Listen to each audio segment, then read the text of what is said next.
Hi students, today let us discuss about the concept called salt hydrolysis. So as we all know that acid reacts with base to give salt and water. So this is acid. This reacts with base to give salt and water. Actually the obtained salt, this salt NaCl will not react with water. This is neutral, pH is 7. When this is not reacting with water, why the name given as salt hydrolysis? I will discuss. First let us study why this salt is not undergoing hydrolysis. This is strong acid, this is strong base. Going out H plus is strong. So left out Cl minus is weak conjugate base. Going out OH minus is strong. So left out Na plus is weak conjugate acid. Here anion, cation both are weaker parts. So both cation and anion cannot react with water. So salt remains as it is. pH will be 7, neutral only. But there are some type of salts which will undergo hydrolysis. Salt obtained from weak acid and strong base. Suppose if I take acetic acid and NaOH, which is a weak acid and strong base, the salt obtained is where this salt react with water and undergo hydrolysis. Why? Here going out H plus is weak. So CH3CO minus is strong conjugate base. Here going out OH minus is strong. Left out Na plus is weak conjugate acid. Now among cation anion is stronger part. That's why the anion from the salt reacts with water and undergo anionic hydrolysis. And undergo what? Anionic hydrolysis. So CH3CO minus reacts with water, gives CH3COOH plus OH minus. Now here OH minus ions are there. Now the pH will be greater than 7. That means whenever the salt obtained from weak acid and strong base is dissolved in water, pH will be greater than 7 because in this anion is stronger part that reacts with water and produce OH minus ions. Therefore, pH will be greater than 7.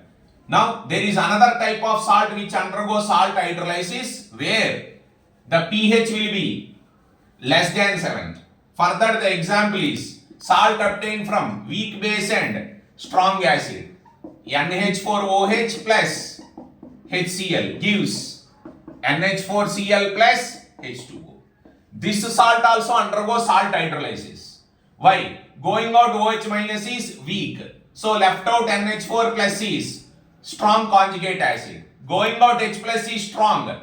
Left out Cl minus is weak conjugate base. Now among these two, which is stronger part? NH4 plus is the stronger part.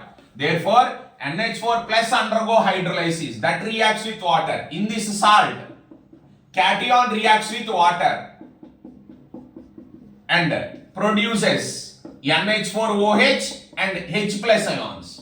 Due to these H plus ions, pH is less than 7. So here cation is reacting with water. Therefore, it is undergoing cationic hydrolysis. Therefore, it is undergoing cationic hydrolysis, where pH will be less than 7 due to these H plus ions. Last type of salt, weak acid and weak base. Suppose if we take CH3COOH and NH4OH, what salt we are getting? CH3COONH4 plus H2O. This also undergoes salt hydrolysis. Going out H plus is weak. So left out CH3CO minus is strong conjugate base. Going out OH minus is weak. Left out NH4 plus is strong conjugate acid. So anion is also strong, cation is also strong. Now both will react with water. CH3CO minus reacts with water. NH4 plus also reacts with water. Both anion and cation will undergo hydrolysis, producing both H plus ions and OH minus ions.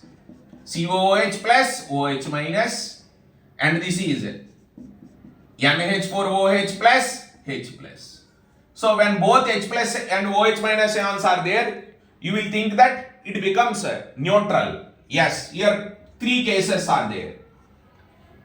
Whether the salt is neutral, acidic or basic, that depends upon the Ka, Kb values of weak acid, weak base.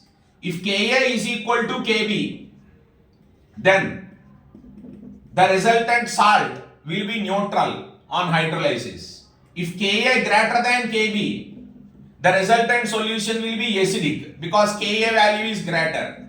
Suppose if Kb greater than Ka, the resultant salt solution is basic. So likewise, only a salt obtained from strong acid and strong base cannot undergo hydrolysis, but remaining all other combinations, they can undergo either anionic hydrolysis or cationic hydrolysis or both hydrolysis. So this is the concept of salt hydrolysis, students. In the next class, we will see the derivations of this salt hydrolysis and about the pH formulas of the salts. Thank you, students.